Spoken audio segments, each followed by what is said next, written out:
We all pot down here.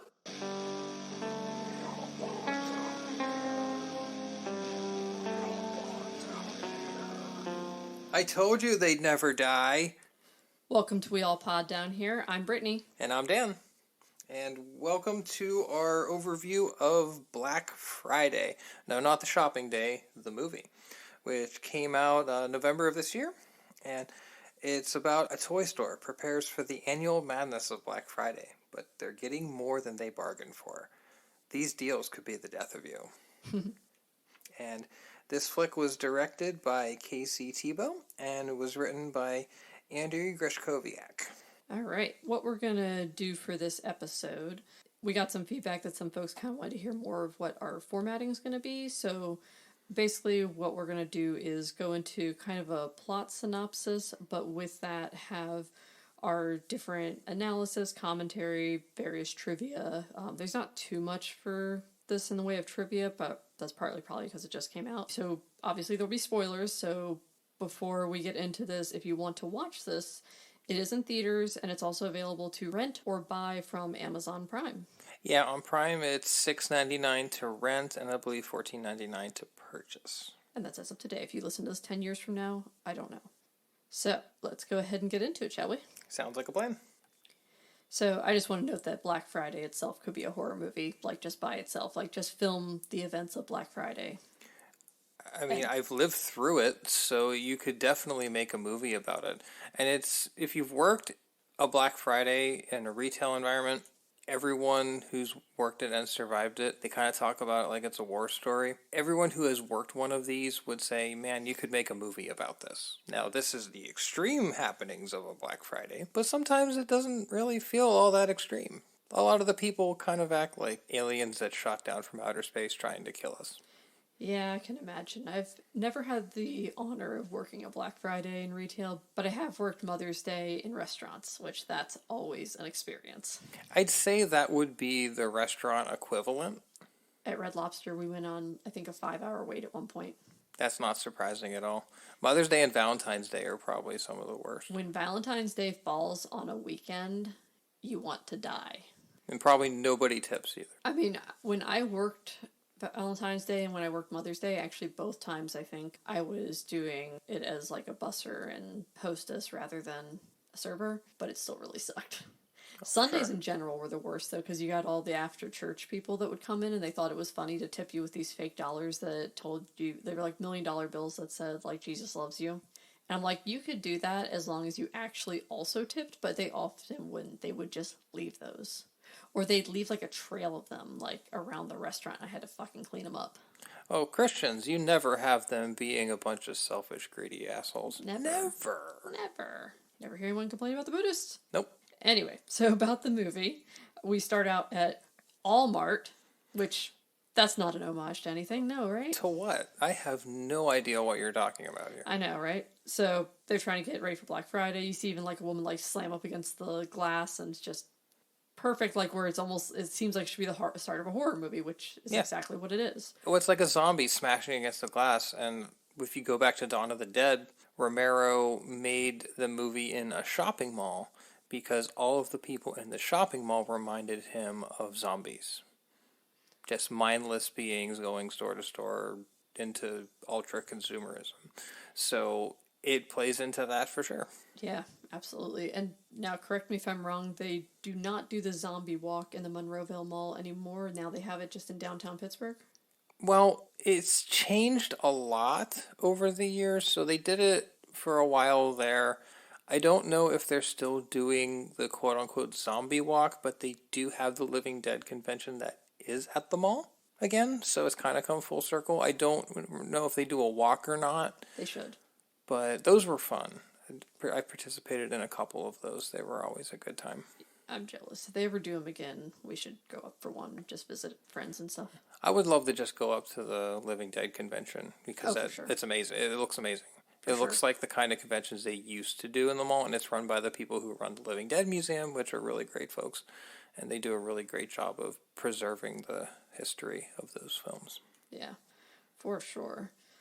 So back to Black Friday, though. As we can see, the guy's trying to put up the Black Friday sign, and looking at the sign, I mean, the sign itself looks like it was like written in blood, so it's already just setting the tone for this movie. And then all of a sudden, out of nowhere, something shoots through the top of this building, and he goes down to see what it is. And if you listen carefully, Silent Night is kind of like playing in the background, where it's just like the tune of it, not the actual words. And all I could think of was like the movie Silent Night, Deadly Night, which, spoiler alert, we're absolutely going to review that and part 2 of it, because part 2 is basically a flashback to part 1 with the garbage man. It's a Christmas classic.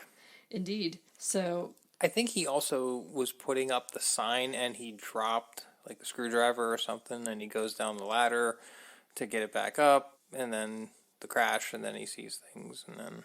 Well, he's at the top when it crashes through. Yeah. So I think it was a combination of. But anyway, so he goes near it, of course, and I'm sitting there yelling at him, as I always am in most of these movies, because it's one thing to go see what it is. Like, obviously something just shot through the goddamn roof. I'd be curious too. But don't go that fucking close to it to the point that it could literally shoot whatever this tentacle thing it has and shoots him in the face. If I see a blob just sitting there randomly that I don't know what it is and it's obviously alive, I'm going the other way. Yeah. Again, one thing just to look and see what it is, but the second you see it, goodbye. Mm-hmm.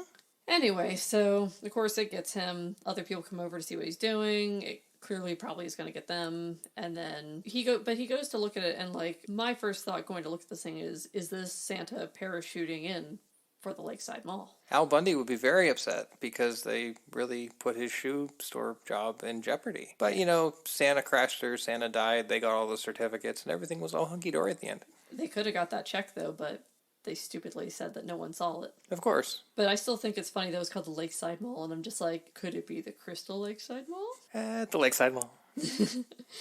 But every time we drive past that neighborhood that's popping up near us called Crystal Lake neighborhood, or it's like Crystal Lake Estates or something, I'm just like, why? Why would you do this? Everyone should know by now. This is a bad fucking idea. They're thinking maybe they'll sell it to a couple horror buffs with some change in their pocket. I don't know. I think it's a really bad idea, or maybe they're just oblivious. Because if you think, like, they always try to name those communities with some sort of soothing kind of thing, like Flowing Rivers Community, Crystal Lake, a shimmering lake that is all relaxing.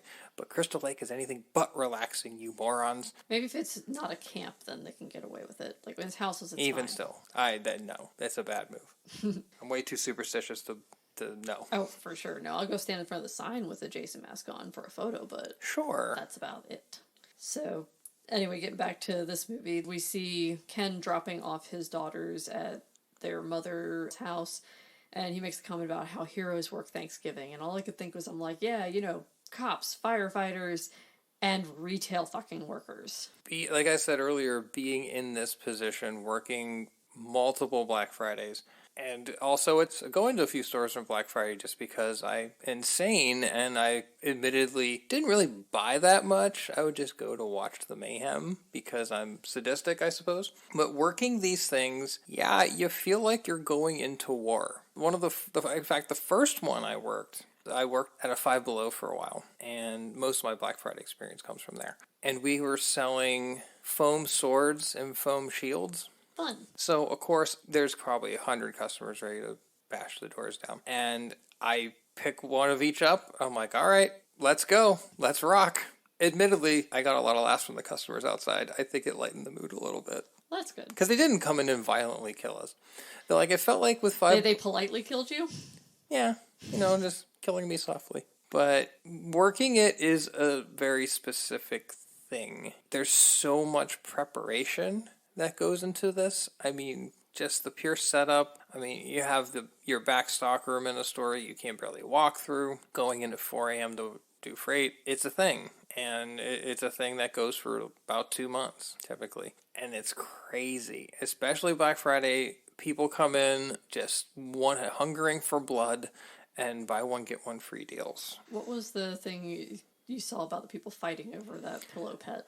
Yeah, so we had like a knockoff version of Pillow Pets. They were really cute. I bought a couple. They were cool. I mean, they were like a $5 Pillow Pet, and they were on sale for $3. Like a $3 Pillow Pet, probably the size of like your standard couch pillow. Not as big as the standard like Pillow Pet brand ones, but they were cool. And they were anticipated by us would be a very popular item. They certainly were. We had a big cage of them in the front of the store. There were people diving into it. Literally, head first, diving into it, pull them out. There were 2 people pulling on one. I think it was the last one that looked like a teddy bear, and they were just yanking on it. Like, I pretty much had to break up a fight. Wasn't there more, like, behind them or something? No, that's a separate story. Oh, gosh. So, I also mentioned that I have gone to stores just to witness the mayhem. You know, because I'm sadistic. I've lived through it on one end, so I'll go and observe the other end. Well, because you're not going to be part of the problem, at least. Of course, I'm not going to violently attack people for discounted merchandise. It's stupid. I'll just buy it online. But the best places to go were Toys R Us, because that place got fucking crazy. I bet. I mean, you go into that place, once they've been open for about 5 or 6 hours, it looked like a bloodbath. There was a game called remember Skylanders? Yeah, I think so. The one was like, wasn't that Spyro? Yeah, it was kind of like Amiibos where you bought like the figures and you put them on the portal and stuff. Like it was cool. And I bought a couple of those there because they had a really good sale on them and stuff. So I used to play it a little bit. And shockingly, like this, I went there after I got off work at Five Below. So like I expected them to have nothing, but they had a couple left, so I was able to get what I wanted. But that store looked like it exploded. I bet. And there was an employee just looking really upset and just cleaning stuff up. And I just went up to them and I said, I am so sorry you have to deal with this. I just dealt with something similar. But what you guys deal with here, you should get hazard pay. And they're like, thank you. And I wanted to hug them. Because people go through hell. That's what I think people need to remember about Black Friday and any like holiday. Hell, just retail work and restaurant work in general. Don't be a fucking asshole. You can go in and get your sales and everything and not be a complete asshole to the people working there. And that's what we witness in this, is we witness a lot of people being assholes and then turning into zombie, demon, parasite creature things. Yep, there's no deal on a flat screen TV that's worth like climbing up on a light fixture and doing an elbow drop on somebody. Yeah. Even though the visual is kind of amusing. I mean, it's funny for us, but there's no reason to get into physical altercations over this stuff. But you do see some funny things, like people fighting over a $5 Blu-ray when you look over a bin over and there's a couple of the same ones still there. Oh, that was the one I was The best one though, Walmart was selling these giant plush bears, like plush teddy bears. They're probably like 4 feet tall. This is the one I'm thinking of. This story. They're probably about 4 feet tall. And they had them in big cage bins and stuff like that. And they had them in multiple places in the store. And this was the one down here by us. It was like 4 or 5 years ago. Something like that. Should have filmed it. I wish. But it just happened so quick. Yeah, I know. But these 2 guys are just like fighting over this one bear.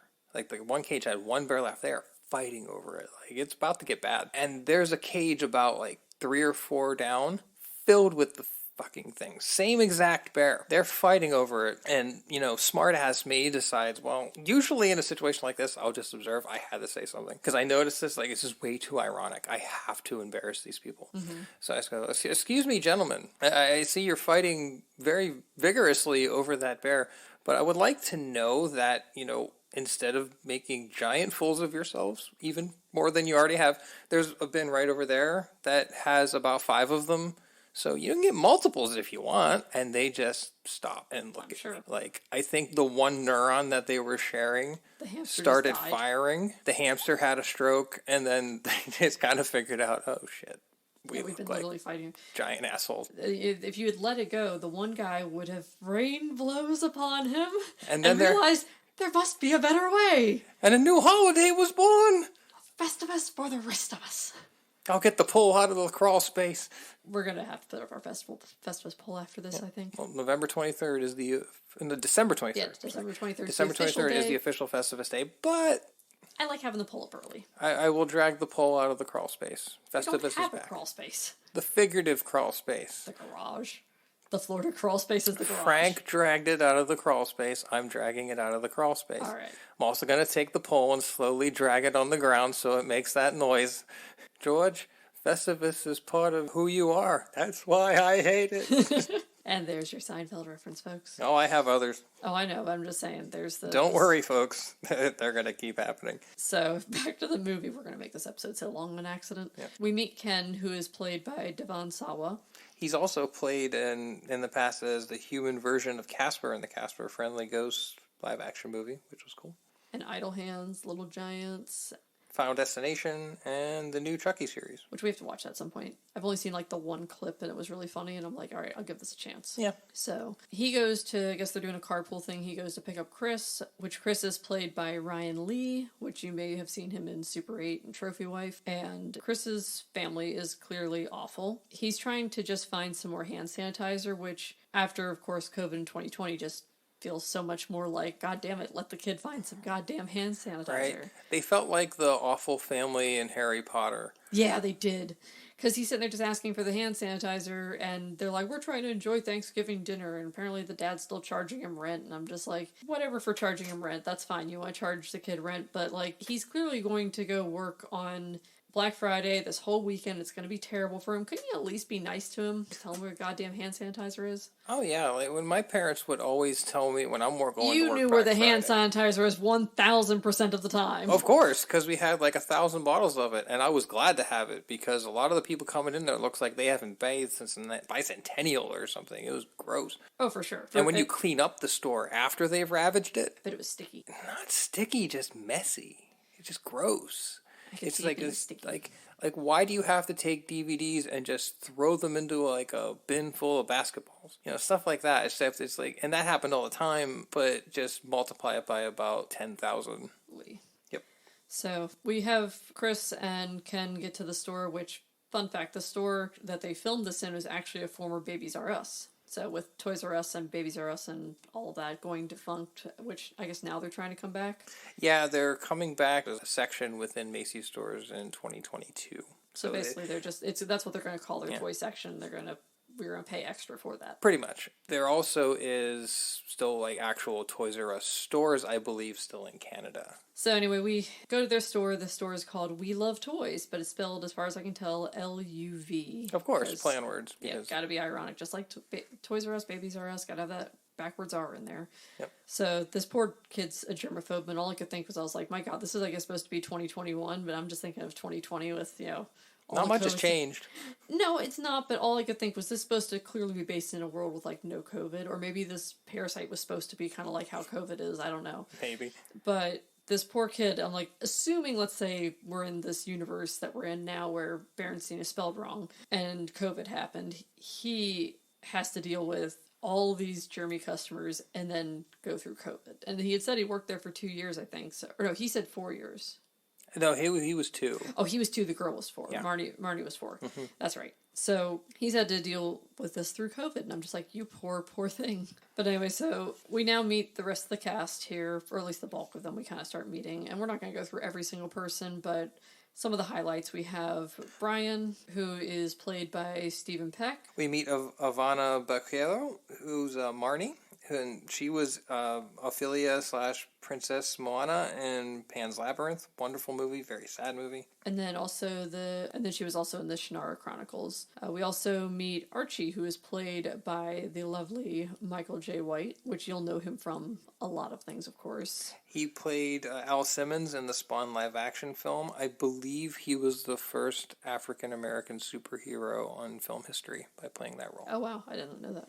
Yep. He was Jax in Mortal Kombat Legacy, Tyler Perry's Why Did I Get Married and Why Did I Get Married 2, also in Toxic Avenger 2 and 3. But what I remembered him a lot from was, of course, Toxie and Spawn, and he was also in The Dark Knight as Gamble, one of the heads of one of the crime syndicates. Nice. Who the Joker has his own people kill him with a pool cue. Fun times. Yep. And then we will soon meet Mr. Bruce Campbell, our beloved Bruce Campbell. Be still my beating heart. I know. So the legendary Bruce Campbell, of course. He plays Jonathan, and of course you have to know Bruce Campbell if you like horror. If you don't know who Bruce Campbell is, oh my God. If you don't know who Bruce Campbell is, please exit from the cave you've been living in And go watch some movies. Yeah, of course, Ash and Evil Dead, himself in My Name is Bruce, which is one of the most wonderful movies of all time. Maniac Cop, Bubba Hotep, where he plays one hell of an Elvis.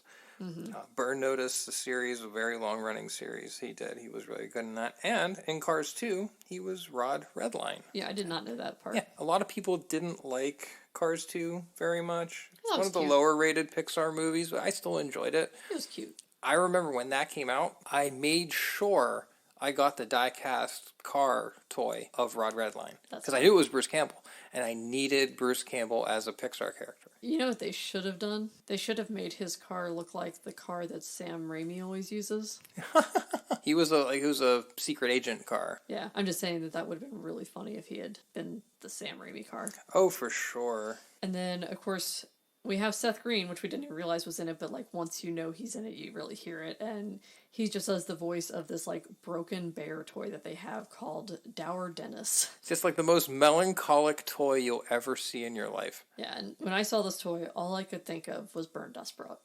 My beloved Burnt Dust Brought. Oh, Burn Dust Brought. It's like they tried to Americanize Burn Dust Brought. Not as effective, but still kind of funny. Yeah, so for those that don't know, which is probably the vast majority of our American friends and not our German friends, I'm sure, know exactly what I'm talking about. So Burnt Dust Brought is a very angry piece of bread. It's like a kid's show in Germany, and basically bad things happen to him constantly, and his favorite things to say are Mist, which is like the equivalent of crap in English, and then My Life is Hell. Bernd has a lot of very interesting pastimes. I would say the Wikipedia entry that describes him it's the best. Just read it verbatim. Freaking beautiful. It's unbelievable the way they describe him. So this is directly from Wikipedia. Bernd is a depressed, grumpy, curmudgeonly, constantly bad-tempered, surly, fatalistic, melancholic loaf of Pullman bread, speaking in a deep, gloomy baritone. He is small, rectangular, and golden brown with hands directly attached to his body. He has no arms, they're just hands. And he has rings around his eyes and a thin-lipped mouth. He looks very angry. I added that. According to himself, he belongs to the species Homo brotus, which equals bredus, depressivus.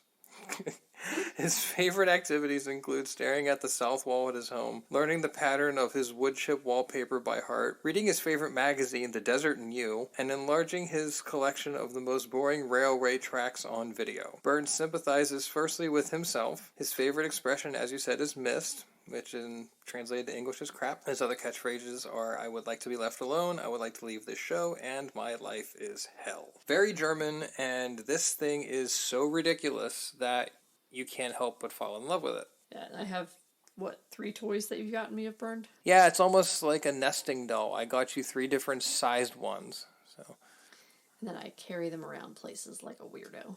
Of course. So, this is where, again, we meet the rest of the cast. We meet Anita, who is a giant fucking cunt the entire time. Her and Brian are both the people that, if you've ever worked retail, you know exactly who we're talking about. Yeah. Anita's the kiss ass who's always trying to be employee of the month, but is probably going to be a lifer and has a lot of delusions. And Brian is kind of like the really asinine, like, part-time manager who thinks he's more powerful than he really is, and he's just a controlling little shit. Yeah. Also, this is where we find out that Chris refers to it as Black Friday, and Nita corrects him and says now that corporate decided that Black Friday is racist, and it's going to be Green Friday, the color of Christmas and money. Which there's not a more corporate thing to do than be like, oh, we're going to do this because of Christmas, but secretly it's always about money. Of course it is.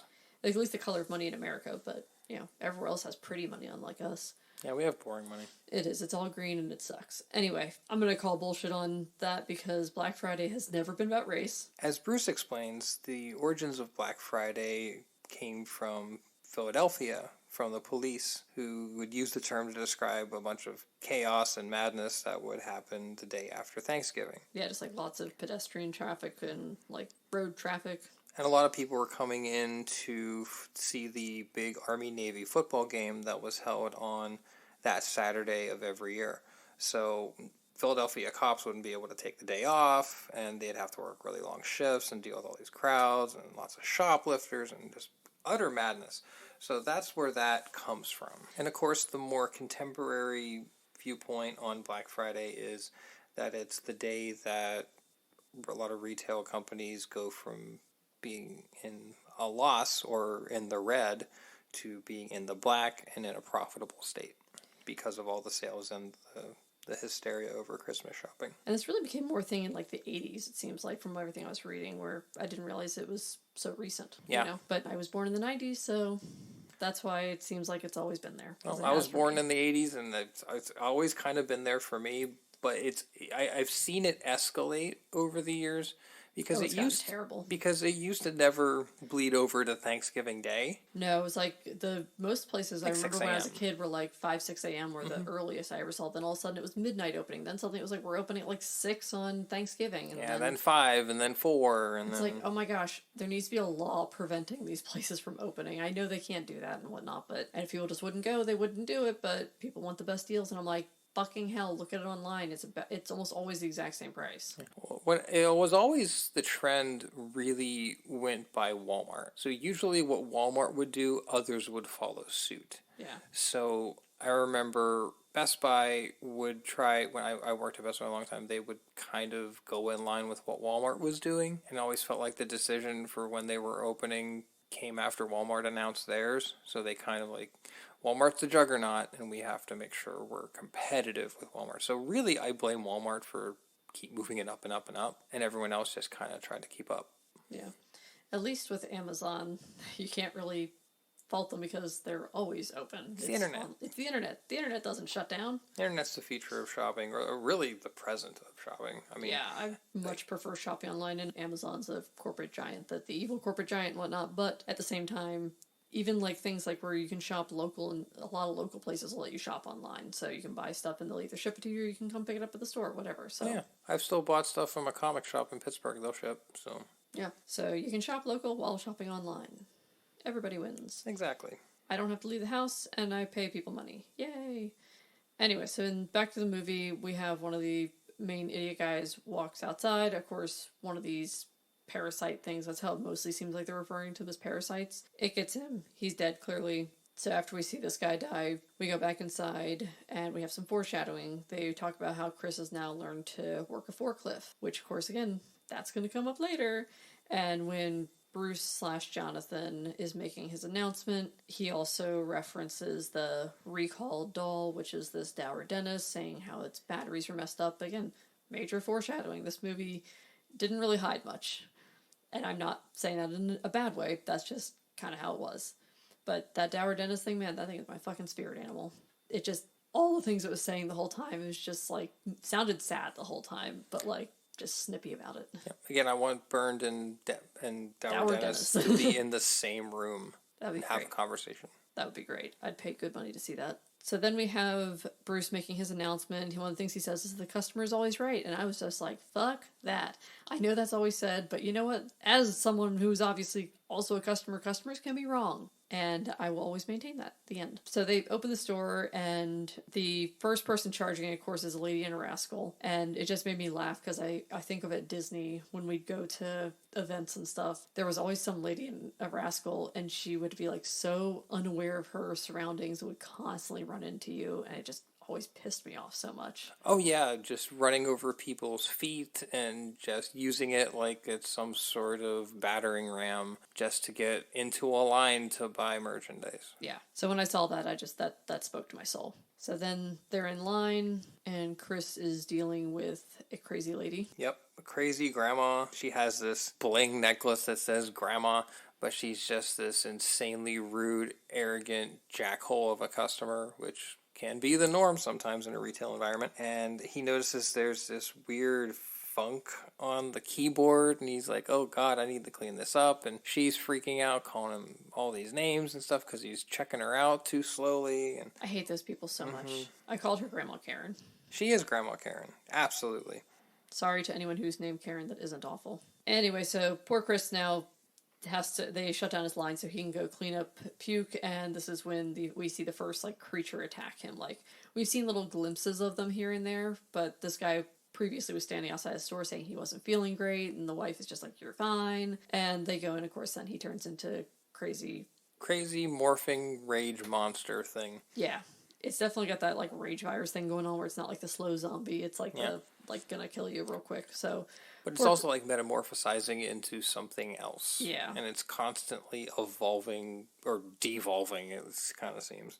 yeah. So it goes, and of course, poor Chris, trying to not die, he like basically knocks the one person over, and they tie him up in the back and are talking about how he's gonna get like arrested and all this shit. And it's just like, dude, do you guys even care what may have actually happened? Like, I realize that it's Black Friday and people can be nuts, but if he's sitting there acting like these people turn into monsters, like, if someone told me that and they're like, check the security cameras, I'm probably gonna check them and see what the hell happened, because I've watched enough movies with rage virus situations that I'm like, no, not me, no. So I think it's Ken says something about it being like bath salt shit, and all I could think of was that thing in Florida we had where the guy basically ate that other dude's face, and then like a week later we had something like that happen in Maryland, and it didn't make as big a news, I guess, because Maryland man isn't as funny as Florida man. Nope.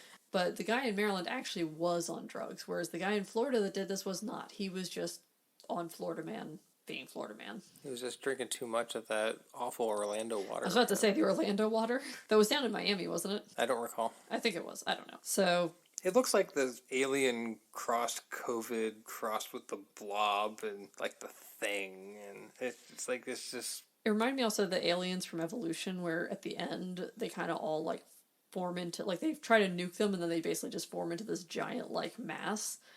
It reminded me of that a lot, where it just kind of like absorbed all the creatures that had been evolving, and now it's like this giant weird gooey thing. Yeah, that's what this thing becomes throughout this. But before it becomes that, the people are kind of transformed into these weird creatures. It reminded me a little bit of Alien. Yeah. Like, they're not shaped like Alien, but just, they reminded me, I guess, of that style. And also the idea that they, like, shot this white thing on their face, and I guess that's how they were putting the parasite in people. Yeah, it's like the face hugger. Yeah. And they're trying to call the police, of course, at one point, and they goes to voicemail, and he's just like, did you know the police had voicemail? And I'm like, I am actually curious what would happen. I would assume that if you called the actual police station, they would, but if you called 911 and there was actually too many people calling, wouldn't it just probably put you on hold, not send you to a voicemail? I don't know. Never encountered that situation. I only had to call 911 like once, so. That would be a scary situation if you can't get through. Yeah, especially since there's people that were going nuts in this place, so. But yeah, so then once they kind of are starting to realize something is wrong, the one guy, Emmett, which was like the new guy there, he gets like face huggered. Is that a word? That's going to be now. Yeah, that's fine. So face huggered. Yeah, he gets face huggered. He's toast. Yep, so he's toast, and then he starts like kind of going nuts, and he ends up killing Anita, which I was just like, good. Though She was the worst. I know. I always wish in those situations there was more time for them to suffer, though. Not like because I want them to suffer. Yeah, you kind of do. Well, no, but hear me out. So it's not that I want them to suffer as much as I want them to be like, ha, you were wrong, you stupid fucking cunt. Mm-hmm. But alas, of course, Bruce then hides behind Brian. He's like, protect me. Bruce Campbell has so many great little quips and one-liners in this movie. It's worth watching just for those alone. Of course. And then, of course, the older lady there, Ruth, she's delightful. Huh? She's delightful. She's delightful, but it's like she sits there and she just seems so sweet and innocent, but then says things that are just like not okay to say, I guess. Mm-hmm. Like she says, like she's standing there and she's like, when my first Black Friday, they separated the shoppers by race. Ooh. And just like everyone looks and they're like, oh dear. And the stupid part though, now with us looking into this since like Black Friday started in the 80s, I'm like, I don't think they were separating shoppers by race in the 80s. No, I would certainly hope not. Though maybe she worked in like Alabama and they still were. Maybe. And then, of course, Bruce Campbell, another good line he has, you guys are all going to feel dumb when all this blows over. Yeah. He's like drinking some cheap champagne that they sent him. So when we get more views of these things, like I said, they kind of remind me of Alien to an extent, but they also remind me a lot of like Predator. Yeah. And there's the sound they make. They sound like the raptors in Jurassic Park.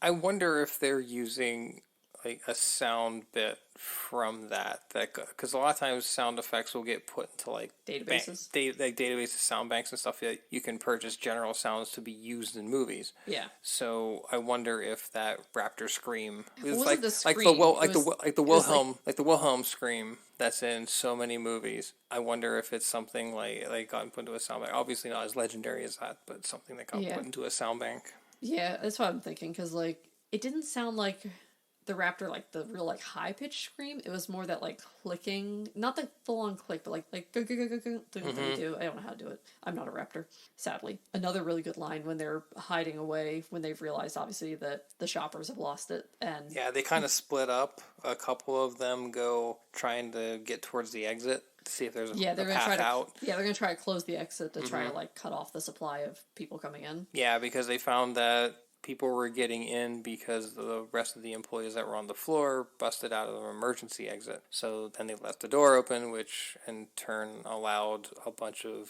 crazy rabid people to get in. Yeah. One of the other lines I really love, Bruce / Jonathan, Marnie, Ruth, and I believe Ken all went to the back to like kind of hide out while they're going to shut the door. And Ruth is talking about Ken saying like basically like that he's a hunk, and Marnie saying like, you know, that they're not dating, but then Ruth just goes, consensual fuck partners, which again, just for this little old lady is just a delight. So Like, the inappropriate sweet old lady is just fantastic. yeah, I don't care how tropey this movie is. It's tropey in the best way. So earlier also, I guess I kind of forgot to point this out. There was a guy that I guess was like the guy that brought in the truck, and his name's Lou. And at one point he comes up to Ken and he's like, I gotta go to the bathroom. I'm parking a Buick, man. So Ken and Bruce go and they go to the bathroom, and Bruce is basically like hiding in the stall because, you know, it's Bruce Campbell and that's what he's gonna do.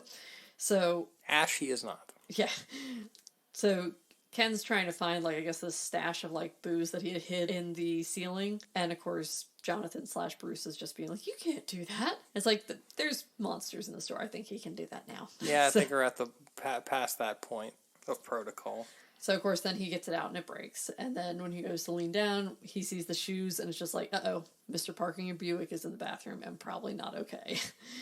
So... And he is a bloated mess. Yeah, so he's gross. He's attacking him. Jonathan, of course, is useless. He just finally at least hands him the broken glass so he can, like, stab Lou in the face and get out of there. So they kind of regroup. They've got the store kind of locked up. And this is where we find out also they're all talking about their bonuses. And they're trying to just be like, I'm getting my bonus and leave. And this is when we find out there are no bonuses. Feels like the real story of Toys R Us, right? Yeah. Corporate America. Indeed. And also then, while they're all arguing about this, we see Ruth is just, like, singing by the window. And all I could think of was, do you remember the old lady in Cube 2 Hypercube that just, like, seemed like she didn't know anything, but then, like, actually worked for this weird company and stuff, and seemed to actually, like, know way more than she should? That's how Ruth felt to me. She felt like that character. Yeah, or like the older gentleman in Squid Game. Yeah. Even though I don't think she actually knew more than she should because she just stood by the window and let a police car hit and kill her. So, of course, now that the police car's in there, the shoppers are in there again. So, Lots of great deals. Yeah. So they're all trying to run to the back, and this is where we lose poor Archie. Yeah, I got your doorbuster right here, motherfucker. His best line. Such a great line. And we lose him, we checked it, 41 minutes in. Too soon. Way too soon for this character, because he was kind of the consensual badass. He was the guy that... Had a nail gun. He's shooting them with nail guns. He's the one who, kind of the survivalist, he's the one who's going to... He kind of felt like Ash. Yeah, you felt like he was going to be the one that kind of leads them to something. Mm-hmm. Axing him at the 41-minute mark felt like it was a little early. Yeah. Especially you have I like didn't want him to die at all, honestly. Oh, sure. But a lot of times that character kind of dies a heroic death kind of thing, which he kind of does, but... No, he certainly does, because he dies saving Chris, and... But I feel like you have an actor of that caliber and quality, I would have probably had him in a little longer, but that's just me. Yeah, you could have sacrificed Brian, because he was a dick. No, I'd say that keeping Brian as long as they do works out. No, it works. I'm just saying if they didn't, and he died earlier, and we got to keep Archie, it'd be better. Yeah. Like, given the choice between the two. Or have Archie die because of something cowardly that Brian does. Yeah. That but would Brian's make sense. death is great, and we'll get to that. It's funny. So, but yeah. So, of course, then, like, they're all, like, in the back room, and Marty goes, it can't get any worse, and the lights go out, and Bruce just starts fucking laughing, and he's like, anyone else just think that's funny? And I'm just like, I just love Bruce Campbell so much. It's just like, this role was so Bruce. I just mark out for that man constantly. He can do no wrong in my eyes. No, he can't. It just was so perfect. So then they're all sitting around the back, and I guess they've kind of like secured the back area, and they're kind of all going around telling like how many years they've been there. And it felt like something out of a movie where someone was in prison or something like that, and they're all telling their sentences or something like that. Yeah, that's kind of having a candid conversation. And to a lot of people who have worked in retail, it kind of feels like a jail sentence in a way. Yeah, and they even say that. Because it feels like being working in retail, if you don't want to stay in retail, it feels like it's hard to get out. Yeah.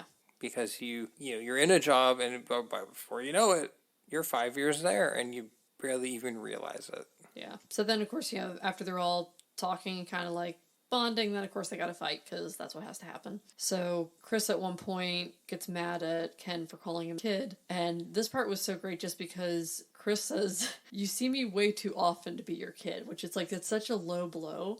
And you see Bruce Campbell in the background just kind of like put his hand over his face and turn his head to the side. And I just fucking lost it. We had to rewind it and watch it because it was so great. Bruce is a master of physical comedy, and right there. And it's such a simple thing, but it was just so funny. Simple but effective. Yeah. But so like around this point, or when we first watched it, I kept trying to think, like, is this blob thing? Because all the customers seem to be now like kind of forming into this amorphous blob. And it looks almost like the blob from the Blob. Yeah. But I kept trying to think, like, is this supposed to be an allegory for something? Is this supposed to be like, this real deep message about consumerism? I'm like, or it's probably not, and it's probably just like, this thing's going to swallow everybody. It's not going to swallow just your soul.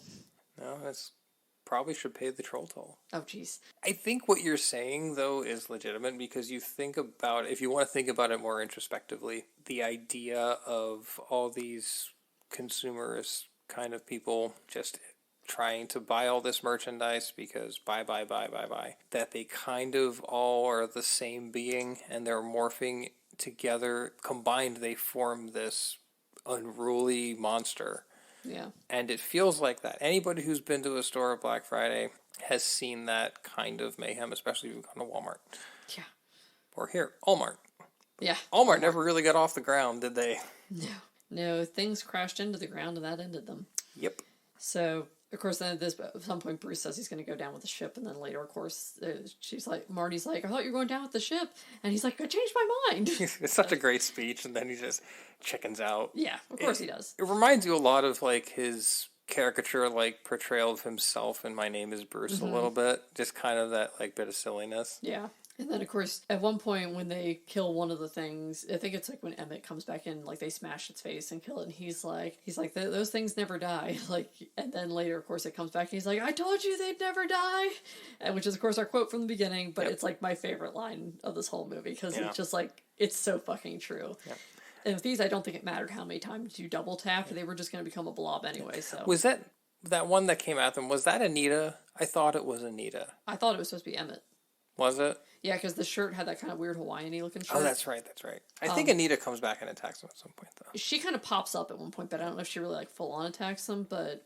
At this point, Ken gets bit, and then if you look really closely, you see Brian wipe his mouth. So basically, Brian bit him, but made him think that the creature bit him so that he all heroically now has to stay behind. Yeah, because they talk about that, this is how these things play out. And of course, Bruce is like, "Well, that's the mythos." And exactly. He's like, "Shut the fuck up, Jonathan!" Like, that's the mythos.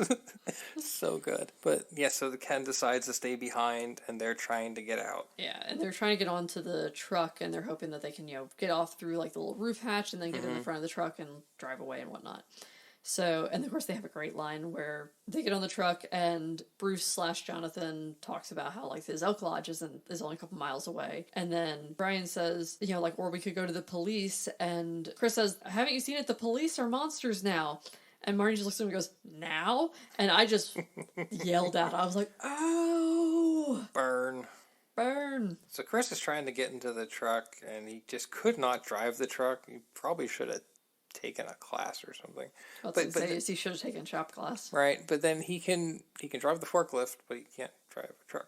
Weird. So they're in there, they're like kind of throwing the boxes around. These boxes are like empty boxes. They're way too light. There's no pallets on this truck. And from working retail, I'm sure you have things to say about that. Oh, for sure, because your freight was always, at least for us, the freight was always by pallet counts. So you're receiving X amount of pallets today. So you have a general idea of how many pieces of freight you're going to have to deal with. But I think it was also kind of just like, they're just trying to be overtly silly. Oh, of course. Like, I'm not judging them for it, but I was just that slight little, like, oh. Like, unless it's the big boxes that are just filled with a couple plush that are really light. Other than that, that's not usually the case. It's usually filled with something heavy in glass. Yeah. Or books or something. I guess because the toy store probably wouldn't be too much glass, but yeah, still. It depends. And so they're now getting off the truck. Also, by this point, Ken has realized that Brian was the one that bit him, and of course he's pissed. And they're getting ready to go in the store, and Bruce/Jonathan tells them to, like, line up behind him. It's supposed to be Marty, then Chris, And then Brian's like, why am I last? And he says, because these things are hungry and you're the slowest and juiciest. And as they're going in, I forget what Brian says, but he says something. Shut the fuck up, Juicy. Yeah, Bruce just says that. I just, again, lost it. So he knows his way through there. Now, throughout this whole sequence, like, right about from the time when Ken gets bit, it gets a little chaotic, I guess, like a little confusing for the storyline, because, you know, when they're going through the truck, you don't really see him much get out of the truck. He's just suddenly, like, on the pavement and seeing the guy that was locked out, that was smoking, that wasn't supposed to be, and then he, of course, comes after him, and then he runs and jumps into a truck. And I'm like, oh my fucking god, there are, like, demon weird creatures out here. The second you got out of that truck, you should have just immediately, like, you're probably on the roof of the truck, just hopped onto the roof of the actual, like, cab piece of it, and then slowly open the door and then just kind of, like, fling yourself in. Something where you barely have to touch the ground, or just jump down and just immediately get in. Like, why would you look at any fucking thing else? If this is your friend and he just happens to be okay and he's standing there, great. Once you figure out he's okay, open the fucking door for him. But he's clearly not, and everyone runs after him. And then he gets back in the truck, of course. But again, it's jumping around a lot, so that's one of the, like, the faults I feel of the movie, is the way it jumped around these scenes. Like, up until this last, like, bit, it was pretty coherent. But I guess since they've all split up, it gets a little jumpy. It gets chaotic, but I think it doesn't hurt it too much. But it gets a little difficult to kind of, like you said, grasp what's going on. Yeah. So again, not a major fault, but if I was going to fault anything, that's probably it. So Bruce/Jonathan leads them to the roof. They get on the roof, and they realize, like, the fire is spreading, which part of me was kind of like, how the hell did you know there was a, like, he's like, no, it's spreading too quick, like, as if he knew there already was a fire, like, and I guess they realized it was, but it didn't really occur to them how this fire started, which it started because one of these dour dentist dolls catches on fire, which, again, the foreshadowing. Mm-hmm. And the creepy grandma Karen has turned into a monster, of course, and she's chasing Ken all around, like, the back area. And she becomes part of the amorphous blob. Yeah, eventually she drags him out to the front, and clearly she's trying to, like, drag him into the blob, and then she starts becoming it. And, of course, he just, like, hits her on the head with, like, the skate he had on and just runs away. Yep. It's great. But, so we go back to them on the roof, though, and the fire's spreading, and they are going to go back down the hatch, but then they see that, like, all the little demon things are coming up through there. Yeah, so they're on the roof, and usually in these situations, when you're going vertical, you don't have anywhere else to go when you reach the top. Yeah. Though in this situation, I could see trying to get, like, as far away from these things as possible. Yeah. So Bruce/Jonathan, at this point, he decides that he's going to essentially sacrifice himself so the rest of them can live. And he has this really great speech, and he goes on about how beaten down he basically is by retail, that his face hurts from all the fake smiles and hearing Air Supply 50,000 times, his feet hurt, and that these people are his family, and he's going to, you know, basically save them. And he just jumps into the pit of despair. Yeah, I made a sad face, though. I was like, there's no reason you had to die, Bruce. You could have lived with everybody else. Yep. I understand it's supposed to be heroic, but I was like, I feel like him jumping down into there in all reality wouldn't have fixed things, because He bought them time. He did buy them time, but ultimately he bought them the time so they could do the leap off of the roof. Yeah, it just felt like they could have done something different. If again, obviously you're in that situation, just trying to think it through real quick, but I was like, oh no. Yeah. Not my groovy Bruce. So right before they jump off the roof, this is where Brian pretty much admits that he was the one that bit Ken. And of course everyone's pissed at him. They jump into the trash, and they're getting out of the trash, and they're like not helping him. He's like, what about me? And like, you can stay here with the rest of the trash.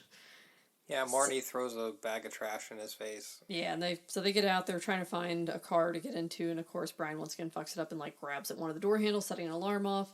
And at this point, the thing comes out like through the goddamn roof, and it's like some kaiju alien shit at this point. Like, yeah. It's an amorphous blob of the alien and all the people that it kind of became into it. You see all the faces and stuff like that all over it. There's a book I'm reading. I haven't finished it yet. But it's called Limbo, where they kind of talk about that. There's a point where like a lot of things formed into one, and they just talk about how there's like random mouths and stuff in there, and it reminded me of that. I just remember that part, and that's all I could think of. That and I could think of like, again, kaiju alien shit. Yeah, exactly. At this point, Brian decides that it's going to be a great idea. Well, maybe I can talk to this thing rationally, because it's made of all these customers, and he knows how to handle the customers and to de-escalate them. And, of course, Marty's like, no, why? Don't do that. He goes like, you don't understand. You're not management. And it's like, dude, shut the fuck up. And she's like, we all fucking know that person. And you're like, I fucking hate you. Mm-hmm. Exactly. I've worked with them. They're awful. So he decides that he can reason with it. He tries to reason, it starts paying attention to him. He's trying to talk it down. And it puts its little claw near him. And he keeps walking towards it and just flicks him. And immediately I was like, it's like some kid flicking a booger off their finger or something. But they had a great line. And then at this point, Ken runs out and says, you see what happened to him? And Chris says, he's like, it flicked him like a paper football. It's like, it's so That's all I true. could think of then. I was like, after we watched it, I was like, him just like flying like a paper football. So we've got this kaiju alien monster after them, and they're trying to figure out what the hell can we do. So figuring out, well, someone needs to distract him. And Marnie says, I'll do it. You're not doing it, Ken. You have kids. And then Ken's like, nope, and just starts distracting him. While Chris goes out and jumps into the forklift and starts driving the forklift towards it. Which again? He can drive the forklift fine, but he couldn't figure the truck out. Yeah. But he's driving towards the monster and getting its attention. And the monster shoots the little funky slime web thing at it and hits the forklift. The slimy face hugger thing hits the forklift. He jumps out of the forklift. It sucks the forklift up, but of course the forklift just stabs it right through the neck. So it's bleeding all over the place. This thing is toast. See, I thought it was the eye at first, and I was just like, right in the eye. We need Royal McPoyle. Yeah. So they go, and at this point we're pretty much wrapping up. They see it like collapsing. They get in Ken's truck and they're driving away, and he's saying how they're going to go get pancakes because that's what he had promised Marnie earlier, is pancakes. And he also mentions that they heard that his kids were safe because he had gotten the text message earlier in the movie, and there's a safe space for people to go to. Yeah, so they're all going to that place, but first pancakes because IHOP would be open, right? Fucking IHOP's not open. Well, they're usually open 24/7. You never know. I mean, Waffle House is probably open, but Waffle House is definitely open. That's the sad part. This kaiju could be like stepping on them. They'd be like, we got business here still. Yep. So I think that kind of brings us towards the end here. And of course, that's the end of the movie. But as they drive away, you see another one of the gigantic kaiju monsters just raging hell behind them. Yeah. So and it sees them and it like turns and looks, and you're just they've got a lot more they're going to deal with, which you wonder if they're trying, leave open for a sequel. I don't think they'll go there. I don't think so either. But it leaves it kind of like that open-ended bit.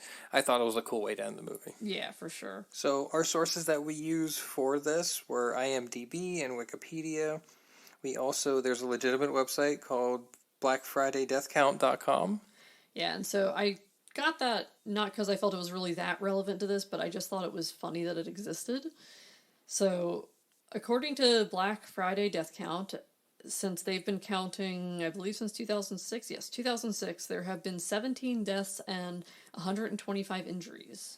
I thought there would be more. Yeah.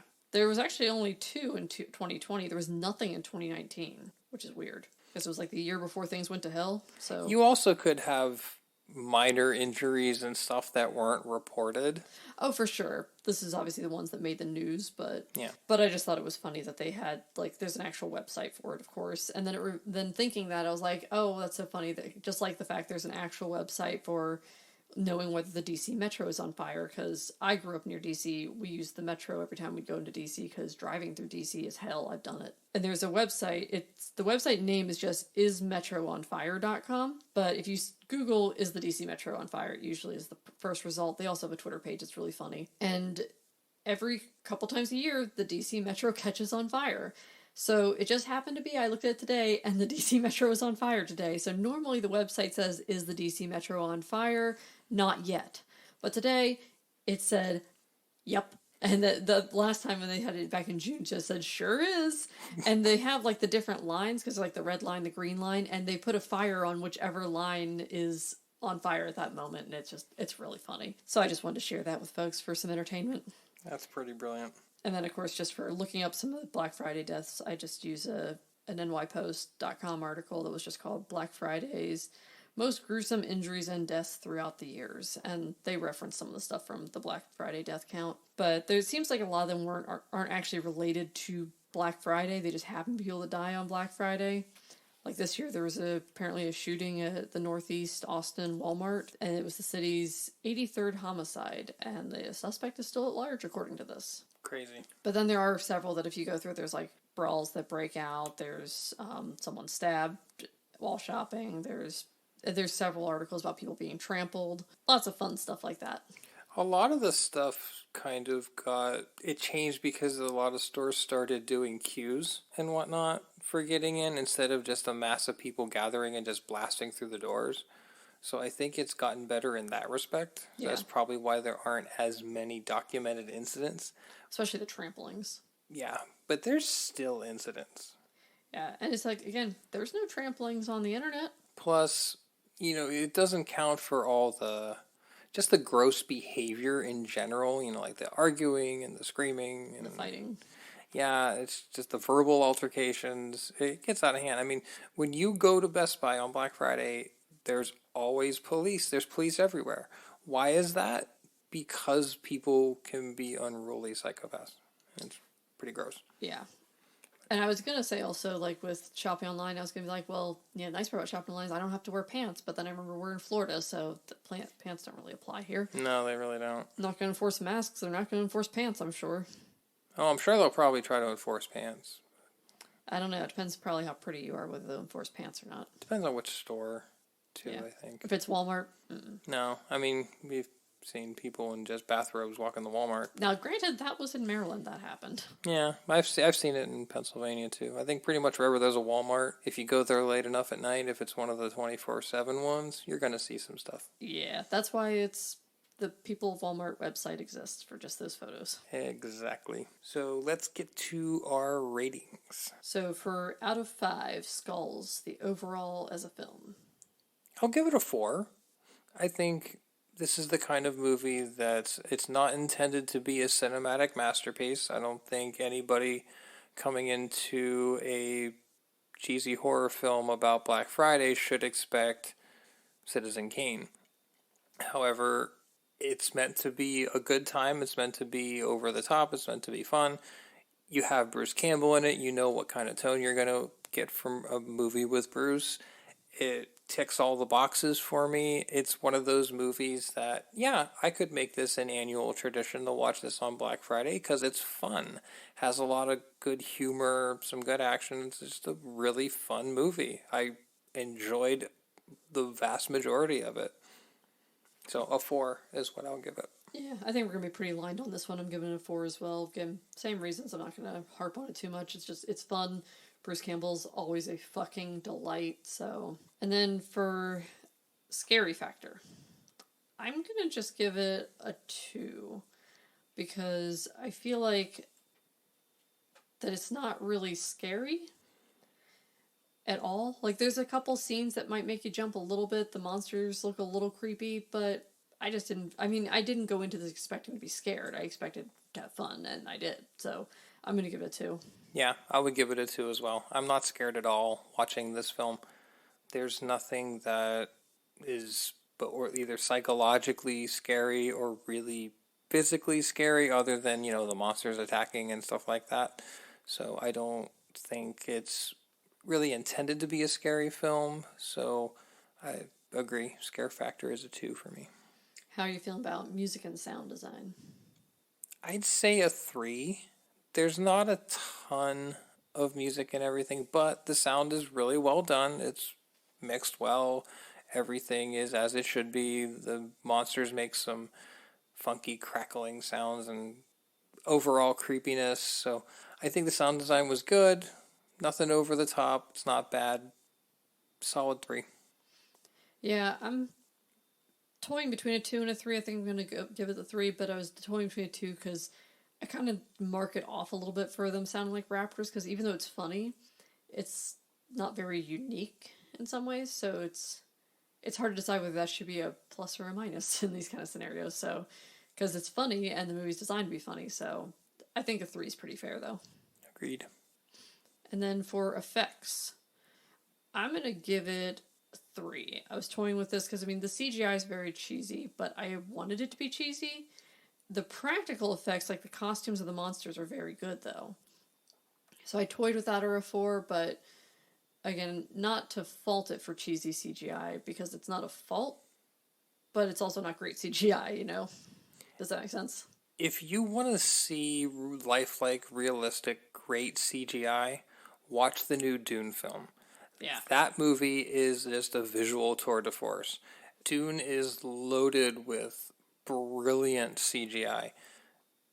Coming into this movie, if you're expecting that, then you're coming into this with a completely wrong mindset. I expected it to be cheesy. I didn't expect it to be great. I expected it to be cheesy intentionally. It was. I think the effects worked for what it was. This wasn't going to be a movie that required crazy effects, but I think, the big blob monster looked good to me, but it looked cheesy, and it was meant to be cheesy. So I think people who criticize it over that are completely missing the point and missing the mark. So for me, I say it's a solid 3. Gets the job done. Nothing overt. It just works. Mm-hmm. And last but not least, gore. I'll give that a 3 as well. It has gore. There's some blood. There's some gross out moments and stuff like that. The monsters themselves are pretty grotesque looking. Certainly not the kind of thing that you want to encounter too often. So or ever, really. I'd say if you're squeamish, you might have a couple moments where it's a kind of but it's not over the top. It certainly shouldn't be a detractor, but it does have its moments. So I'll say about a 3 is fair. I've been toying between a 3 and a 4 for this, mainly because of the grossness of the puke scene. Yeah, the puke scene's pretty gross. You don't see him puke, you just see the puke, and it's just like, I don't know, it's just like, I was like, wow. It's just really gross looking, so. Like Family Guy, when they're all puking, it's just, Yeah. Who wants clam chowder? Epic hack. Yeah. Anyway, so. But yeah, for me, I'm gonna give it, I think I'm gonna go ahead and give it the 3, because I feel like the puke also isn't really realistic looking either, though, but it's still gross, but I think 3 is pretty fair for it. Agreed. So we're pretty well aligned on this one. Yeah. It's a fun film. Watch it. Enjoy it. It's the perfect popcorn film. Just put it on. It's pretty cheap to rent on Amazon. Or go to the theater to see it if you want a theater experience. I think it'd be a movie that would be fun to see in a theater. We watched it at home, but I think it'd be a fun experience to see in a theater. Yeah, this has definitely been a good theater film. Yeah. Check it out. It's a good time. Yeah, for sure. And as always, Bruce Campbell is a utter fucking delight. We love you, Bruce. Yep.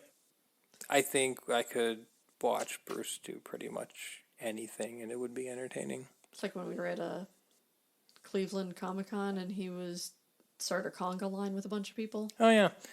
My best Bruce Campbell story is there was a horror convention in Gettysburg, and they had Bruce Campbell as their star guest.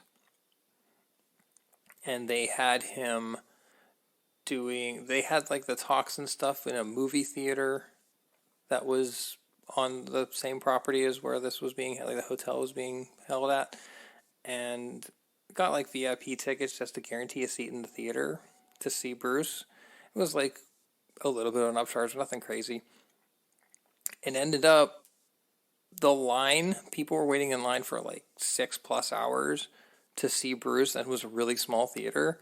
So most people didn't get in, but like the VIP ticket of like a $15 upcharge or something guaranteed a seat. So that was well worth it. And it was basically Bruce Campbell going off for about 3+ hours. He judged a costume contest and made fun of children. Not meanly, but he was very silly. There was an auction where he was running the auction, he was the auctioneer, and he was just, there's this one guy who would bid like $1 up on everything. He's like, "What, you got to bid on something else, asshole?"